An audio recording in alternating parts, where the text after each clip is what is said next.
They make a couple of adjustments here.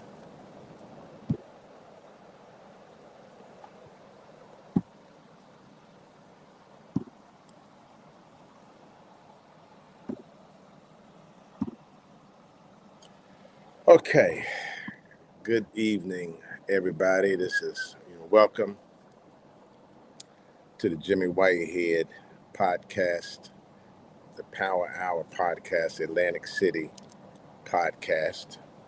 I'm Jimmy Whitehead, and I'm glad everybody joins me. This is something new for me. I'm trying to add in some other elements here. Bear with me.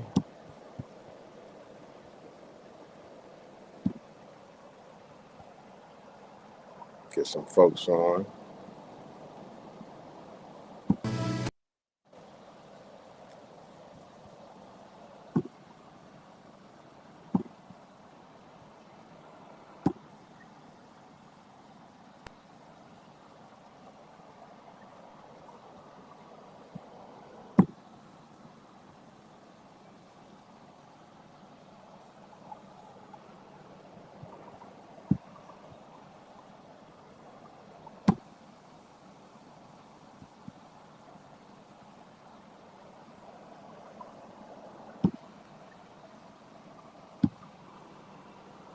Okay.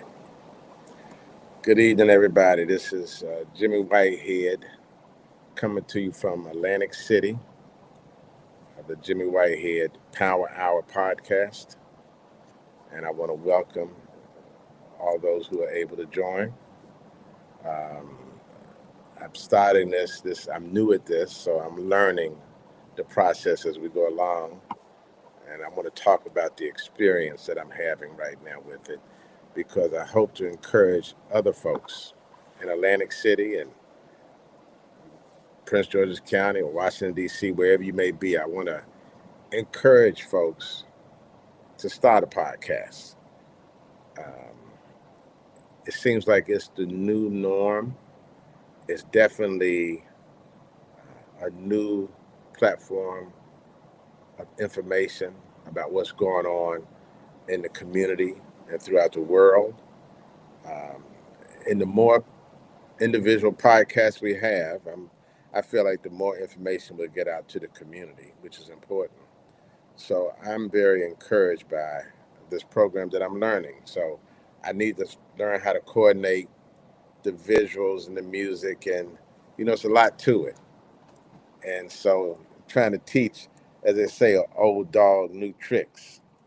Um, Today I'm gonna do it as a virtual platform, so that I know when I have to move around, and I'm not there at my podcast studio in Atlantic City, that I have access to do it. So I want to learn how to do it virtually, and I want to learn how to do it better from the studio, where I've been receiving instructions from this incredible brother, Kashan Wyman, who is a brilliant cybersecurity technology brother. And I'm going to have him on one day because he has a service that he will teach you how to do a podcast. He's a local entrepreneur. He also works for the city. He also has a DJ business. I think it's called a Young Hitter. I'm a Young Hitter.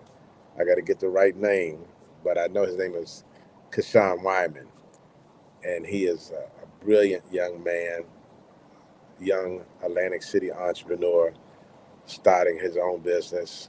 But he has several businesses. And when I bring him on one day, I'll get some information about him so I can share it with you guys. Because again, I just encourage as many people as possible. If you're interested in creating a platform to help make Atlantic City better, if you're interested in creating a platform to help get information out to the community, or if you have some project and you want to let the community know what's going on, go ahead and invest a couple of dollars, start your own podcast. Mine is called the Atlantic City Jimmy Whitehead Power Hour Podcast. And the reason I went with that name because several years ago with WEHA, I had worked with some other folks locally, and we started a Jimmy Whitehead Power Hour radio show. And basically, we called it the Power Hour because that's the time that most people are traveling from work to home in their car. And that's based on radio data. When you're driving in your car home from 5 to 6 o'clock, you're listening to the music, or you're listening to the news station, or you're listening to a CD or something that you enjoy listening to. And that's considered a powerful hour for radio broadcasting. So I just said, let me just use that name, Power Hour, because 5 to 6 o'clock every Friday, I want to reach out to the Atlantic City community, and I want to reach out to America and let them know that Atlantic City is open for business. Atlantic City is one of the most beautiful beachfront properties in America. It has infrastructure. It has a tourism attraction, casino hotels, but most importantly, like Steve Wynn once said, they have the beach at the doorstep.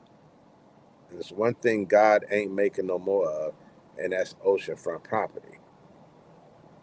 So myself and a team of individuals, I've always had a vision that Atlantic City could reinvent itself and become America's first cyber triangle.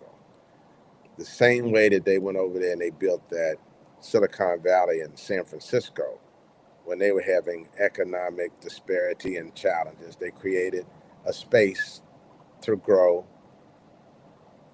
that industry, that technology industry, silicon chips, little semiconductors and things that they need to make computers work. And they created a vibrant, growing economy that created multi-millionaires. When they first got in that industry and people got in early, it rejuvenated that location and it created new millionaires in the process. Well, that's the vision that I've had for many years, and I prayed on it, and I've stayed on it, and I've been patient, but I've also been tenacious about it. And we've come a long way, and understand that I'm only one person. I'm only one person. I don't have a lot of anything yet, but my will to win for Atlantic City. And we have had the support from Congressman Jeff Van Drew, who gave us a grant to start our cybersecurity workforce training program. We started with the low voltage electrical workforce training first, and those cyber guardians still have a couple of more things that need to be done. And then we're going to have a job fair for them with a couple of electrical companies. But again, there's some steps that they need to take to complete some of the training that we have asked for. And then we're going to have a jobs fair because we do want to help them get jobs. But again, this was a workforce training program. Once you have acquired your credentials, which they did very well, all of those cyber guardians got the credentials, the OSHA certificates, other certificates from the senator and the city hall. They have a credential package that, along with the right type of resume, they could go out there and begin to market themselves as we pull together these other pieces. I always tell people the story about when I graduated from high school and I came home, and my father was a single father, Chief Whitehead, and Chief James E. Whitehead Sr. And when I came home from high school after graduation, my father told me to come in the kitchen. And when I went in the kitchen with him, he took a plate out of the cabinet and a hammer, and he broke the plate in the trash can. And he said, "That was your last free meal at my house." That was on Friday. That Saturday, he took me down to Anacostia to a recruiter's office and had me sign into the Navy. And it probably saved my life. But the point I'm making is that I grew up in a household where you had to have a good work ethic, because that's how we were raised. We saw our father working all the time. My mother, she was a hard worker. And so when I was a teenager, I generally have 2 or 3 jobs. I worked at the scullery down on Bolton Air Force Base. The scullery is a place where you clean dishes. I would work there on the weeknights after school. And then in the summertime, and then on the weekends, I would work at the commissary or the gas station on Bolton Air Force Base, because the commissary is where I would pack groceries. And you pack groceries and you take it out to people's cars and you get a tip. And the tips could range anywhere from 50 cents to $2, back then. This was in the 70s.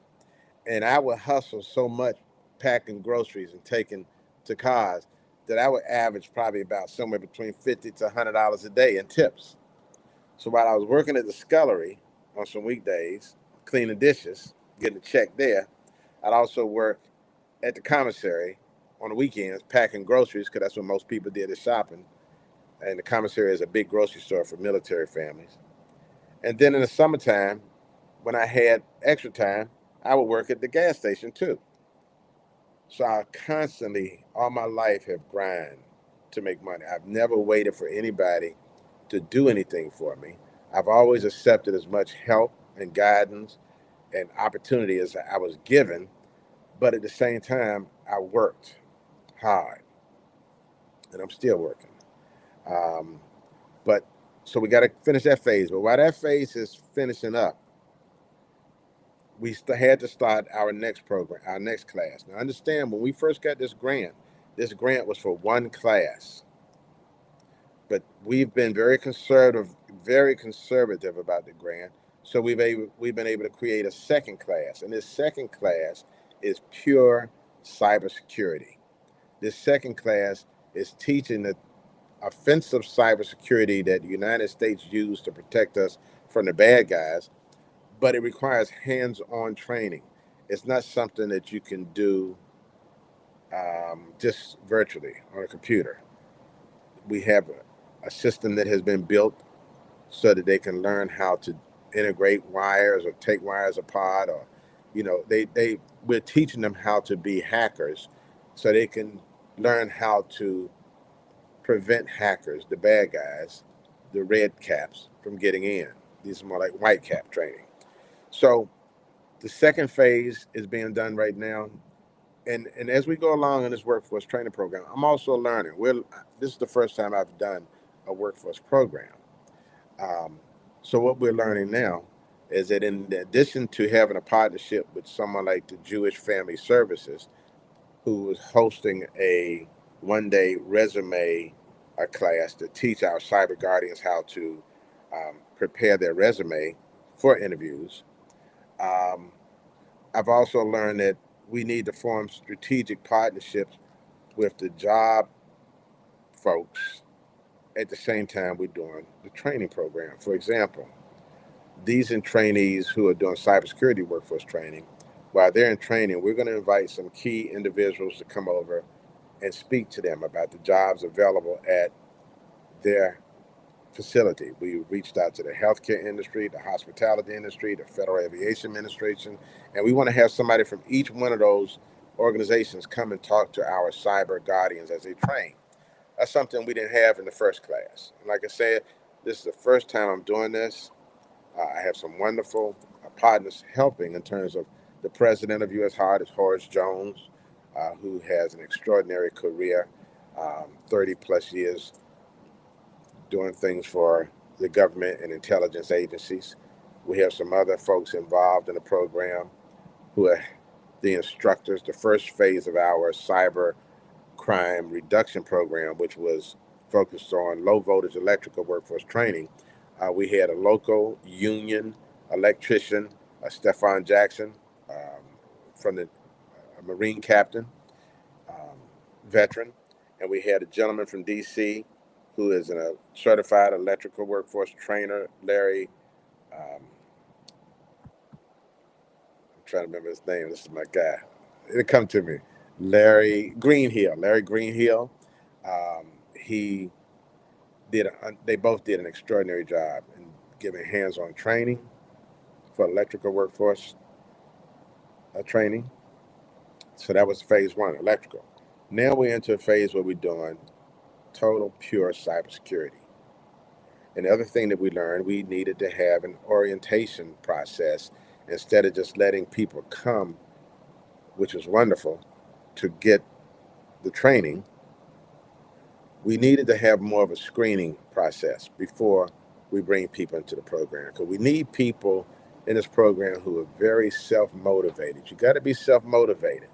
You got to get up in the morning early and say, look, I got the credentials, while the organization is trying to put together some introduction to interviews. I'm going to get out here with these credentials and go hustle and find me some opportunities. Because there may be an opportunity at one of these casinos. In my youth, I would go to each one of these casinos, to the HR department, and ask, are they looking for any electrical technician assistants? Or is there anybody in the electrical department that I could talk to about a job at your casino? I'll present my credentials to them. Credentials from City Hall, credentials from Senator Palestino and from Claire Swift, an assemblywoman, credentials from the organizations that you got the certifications from. That's a package. That's a very strong package to take to a potential employer. Um, so we learned something there, that we're going to get better as we grow. And we also are going to be working closely with City Hall and Mayor Marty Small, seniors leadership, who he helped us from the beginning by giving us someone to help from the reentry program, Kamal Johnson, who's helped us recruit folks, which has been incredible. So, as we grow this process in this program, and we collaborate closer and more with the City Hall and other officials at CREDA and EDA and DCA, we're going to perfect this program to the point of where we are the best cybersecurity workforce training program in America, in Atlantic City. Because once you train the workforce, that's what drives industry to want to move there. And if the industry in America that needs cybersecurity workforce trained individuals, they start seeing that we're doing this, then they start considering having an office in Atlantic City by the ocean so they can hire folks locally. And not just jobs. I mean, Stefan Jackson, he actually created a business out of his training. He now has an electric data small business where can hire out himself as a contractor. So we want to encourage, you know, folks going after jobs, but we also want to encourage folks to be entrepreneurs, make the money. Reason I have money wallpapered in our podcast office as well as my backdrop, because I constantly want to reinforce to people that everything that we're talking about, from nonprofit to for-profit to small business to veteran-owned business to entrepreneur, everything we talk about, we want people to constantly understand it's about the money. Legally, ethically, above board, accountability, et cetera, et cetera. Um, I can't, excuse me 1 minute. I got to grab something out the oven.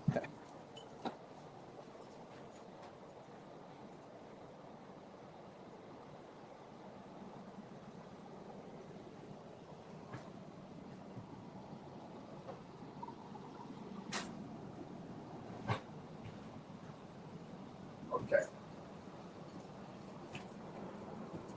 Okay, I told you I'm learning. I'm learning. This is the learning time. When you're a bachelor and you put your meal in the oven, because I just feel like with this fall, it's a perfect day for a chicken pot pie. So you put it in the oven, you go inside the podcast and forget, I smell something. You better take it out the oven. That might be burning. So anyway, um, we have this thing going on right now that's going to grow exponentially.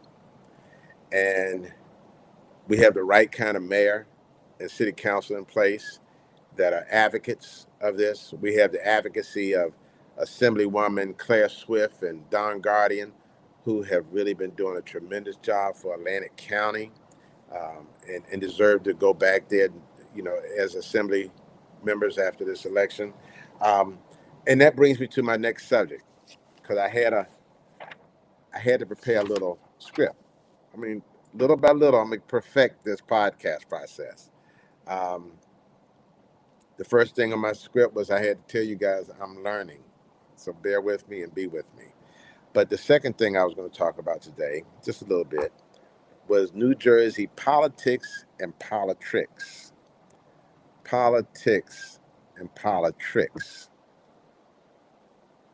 There's two different things. Politics is when you're doing things right to get the vote.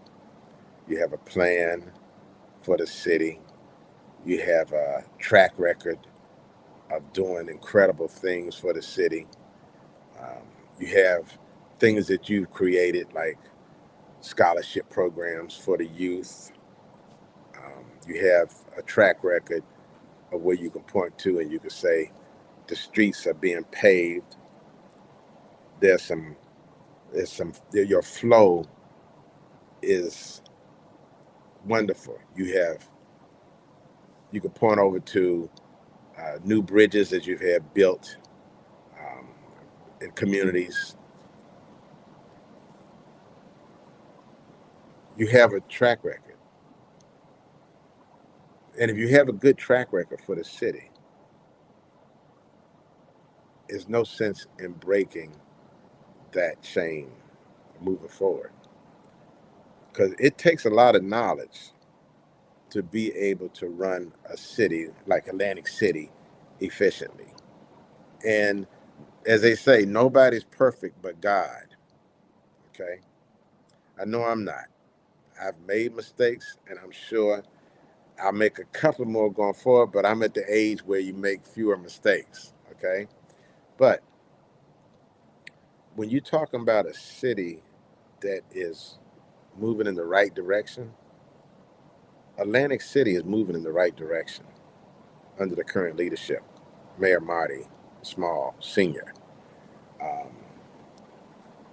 and if he wasn't, I'll be honest with you, I say the city, it ain't doing right, but it is. I mean, if you go around and look at the things that's going on, from the food trucks project coming up there, all of the things that he does for the children. I mean, all the children. It's not just the black children. Mayor Marty Small does something to impact all the children across the entire Atlantic City. And he's knowledgeable. I mean, he's been on the city council, he's been the president of the city council, and he loves Atlantic City. Believe me, this brother would die or kill for Atlantic City. I mean, he is it in terms of somebody who has really made an impact. And so let me see. Let's talk about New Jersey politics, because by next Friday, when I air the Jimmy Whitehead podcast again, New Jersey will have a new governor, and Atlantic City's mayoral election, and other local political decisions would have been made by November 4th. So please make sure you get out there and vote for somebody. Now, I'm not going to tell you who to vote for. I'm not going to advise you who to vote for. I know who I feel is going to do the right thing for Atlantic City. I know whose campaign material looks like Atlantic City. I know who is the right candidate for me. So, I voted for who I believe in. I split my ticket. 'Cause I voted for some Democrats and I voted for some Republicans, um, because that's what America's about. You don't have to vote a straight ticket. You don't have to vote for all the Democrats because you're a Democrat. You don't have to vote for all the Republicans because you're Republicans. You can vote for whoever you want to in the general election. In the primary, you have to vote your party line. But in the general election, you should vote for who you believe is the right person for the job, um, who you believe really loves Atlantic City and who has done a lot for Atlantic City, because they can show it, not because they could talk about it. Um, as Mayor Smalls always said, the numbers speak for themselves. But you have a good choice of folks from the top to the bottom. What's going to be interesting in what goes on with the governor's race. Okay, that's going to be interesting because that's so tight. And my background, I'm really a political guy. Some people would have said in the past I was a quasi political operative, um, because I worked for the White House for 12 years. I worked for Congress when I worked for Jack Kemp and Phil Graham, and I worked for Frank Guarini, who was a Democrat from New Jersey, and I worked for Bob Edgers, who was a Democrat from Pennsylvania. But I've really been in the national politics, and I worked for Lee Atwater when he was the chairman of the RNC. And I knew and was very good friends with Ron Brown when he was chairman of the DNC, because him and Ron and Lee were chairman at the same time. So I've really been into the alligator pit that is much, much bigger and deeper and more dangerous than the local alligator pit. But alligators. Um, so it's going to be interesting. The governor's race is so close. I don't care what anybody says about the points being six. She's a point ahead, or he's a point ahead, or this. Look, they are so close that it's single digit. And in politics, single digit numbers are extremely unpredictable. I think they both are incredible gubernatorial candidates. They both have incredible track records as elected officials in the past. Um, and I have my candidate of choice. Um, but I want everybody to make sure they get out and vote. You can vote early right now. You can go to vote at the Caramba Hall at St. Michael, 15 North Georgia Avenue, Atlantic City. That's 15 North Georgia Avenue, 08401 area code. It's across from Ducktown Tavern, I think, just in that area. And you park and go and vote. But please go vote. Vote for who you believe can do extraordinary things for Atlantic City. Vote for somebody that you can see what they have done, because that's going to really let you know who you're dealing with right now. And vote where your heart tells you. It's your vote. Um, so I gave you some background. Yeah, I did a lot of political work. And I vote for whoever I believe will do the best for America and for Atlantic City. So let's look at the lay of the land, which we've done. You got Chitterelli, Sherelle, Swift, Guardian, Reverend Collins Days versus George Tibbet, Mayor Marty Small and his team, his incredible team versus Naeem Khan and his wonderful team. So I wanted to get that done. Let me see what kind of. I'm gonna take a. I'm gonna take a break, not to go anywhere, but I'm gonna take a break to learn how to take a break. So you guys will be patient with me. We're gonna take a 60-second break and come back and talk some more about some cybersecurity and some other good stuff. Let me see.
Okay, let's see. Is my mic working? Okay, I'm back. That was an adventure. So this is what I'm saying. As I develop this, and I'm gonna tell you something, I'm going to perfect this podcast platform.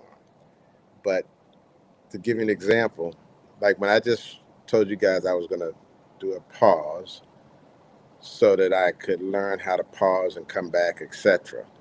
Well, once I paused, I was lost in space. I was trying to figure out which one to bring me back, how to cut the music up and down. And so I want you to grow and see me grow with this. I want you to grow with me. So if you don't mind, somewhere on this pro podcast, you can subscribe. Please subscribe. I want you to see how this evolution of the Jimmy Whitehead Power Hour grows. I want you to see some of the folks we're going to be inviting here. From time to time, I will invite some very interesting individuals to join our discussions. I have some extraordinary leaders of some incredible nonprofit organizations join us. I have some national, state, and local political leaders join us from time to time.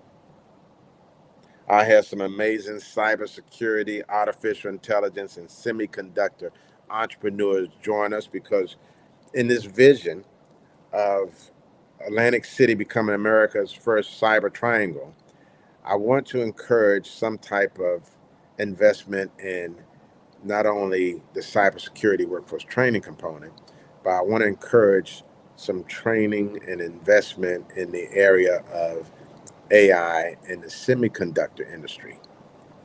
The semiconductors are the little chips that they put in the systems and in the telephones to make it work. And right now, there's a company from Taiwan that is investing $165 billion in Arizona right now to create a semiconductor manufacturing facility. Well, we're not far behind them because we already have an MOU signed with an extraordinary Taiwan company that is in the AI, artificial intelligence business, and we are partnering with them. The nonprofit is partnering with them. The for-profits are partnering together.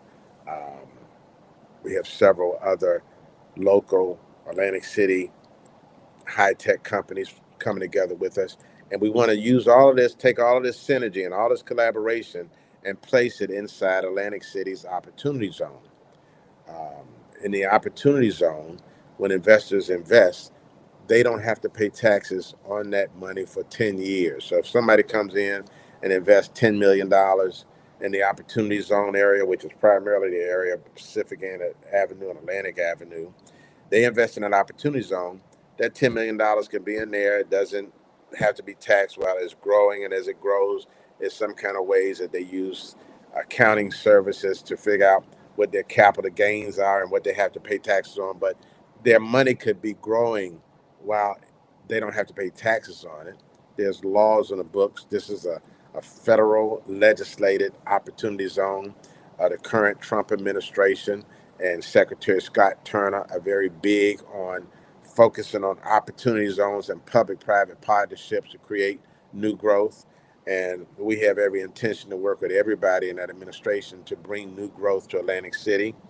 We have a pro-growth mayor. Marty Small has an incredible project out there in Betafield that he has got a lot of green lights on. And it's that kind of forward thinking that will help us generate new entrepreneurial opportunities here in Atlantic City. So a lot of my focus is always going to be on that industry, that cybersecurity, artificial intelligence, semiconductor industry.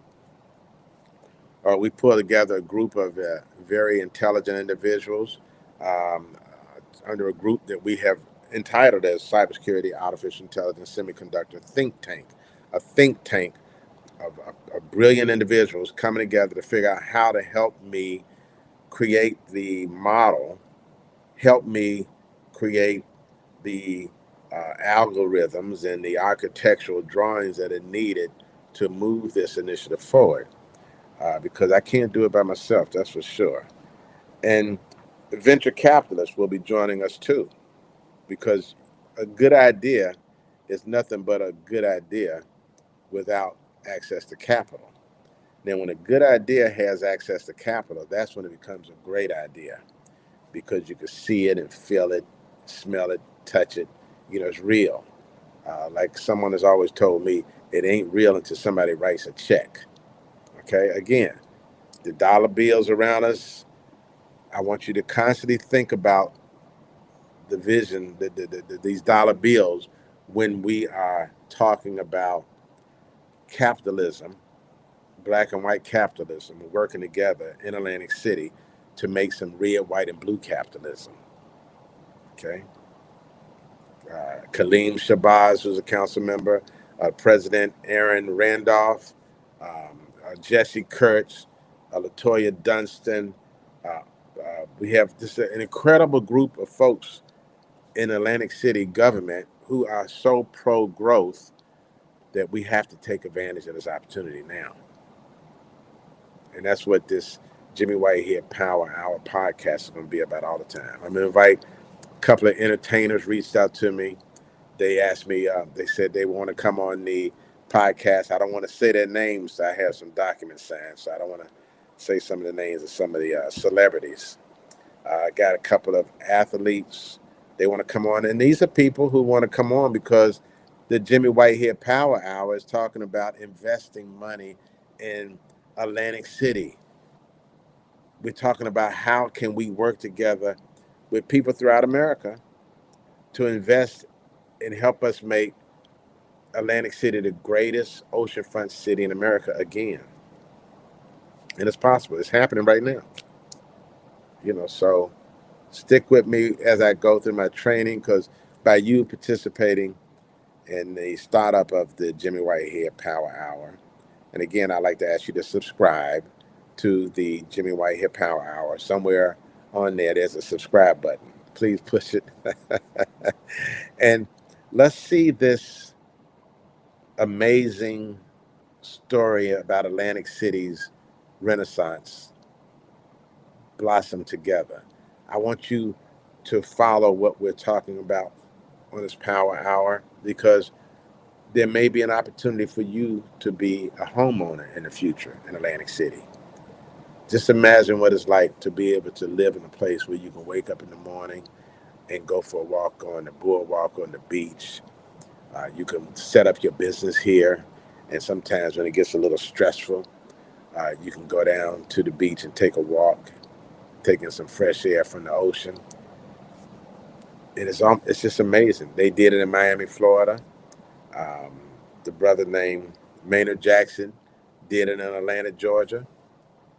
And Marion Barry did it in Washington, D.C., where he created a whole bunch of economic development. I got my first job working for Marion Barry when I think he was still a councilman at the time. He had a program called RAP for us to clean the streets in the summer. We had summer jobs. And I see it evolving in Atlantic City under the leadership of Mayor Marty Small and Claire Swift and Don Guardian. And Maria Laka is incredible, councilwoman of the Fifth Ward, Maria Laka. She's doing an incredible job working with a bipartisan team to do the right things for Atlantic City.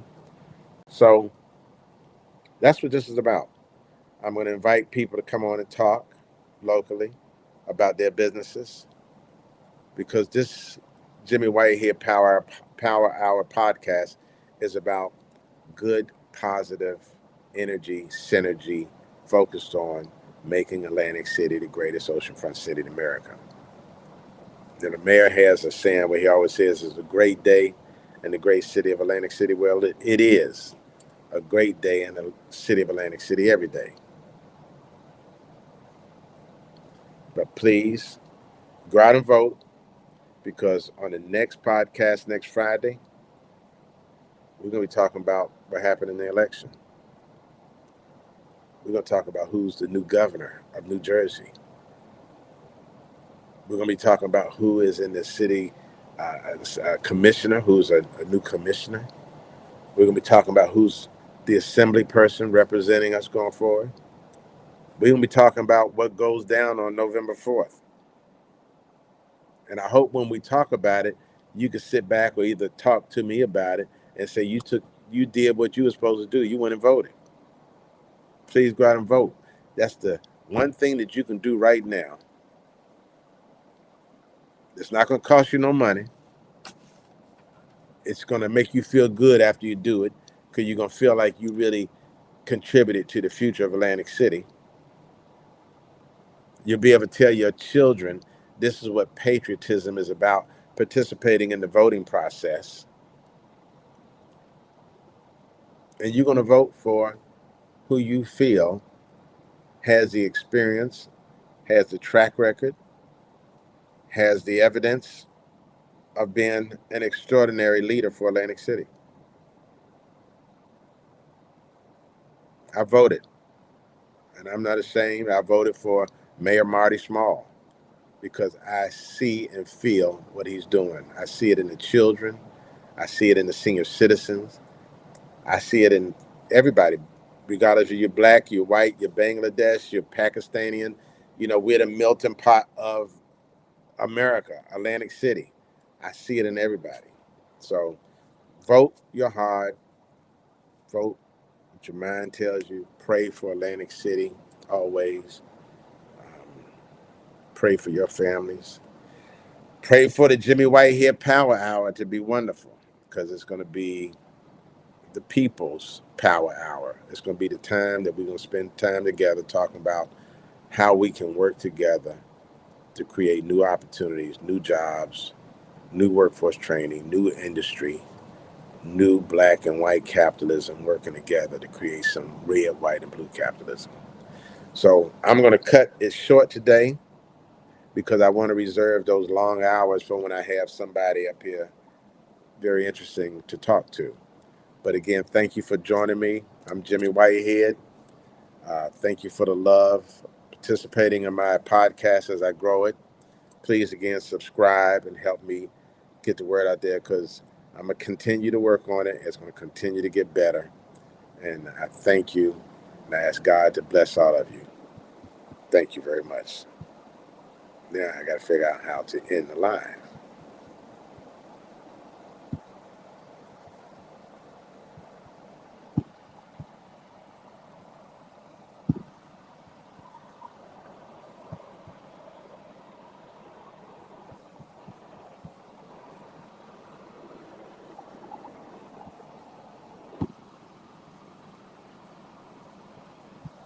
Because, Sean, I need some help on my navigating the system, brother.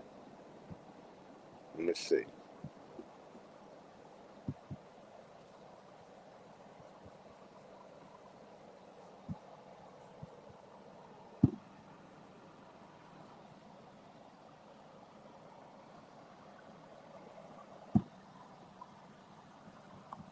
Okay, here we are. So, as I end,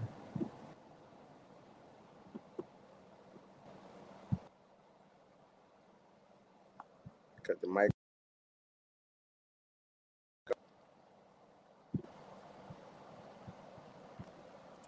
Bye bye, everybody. Jimmy Whitehead.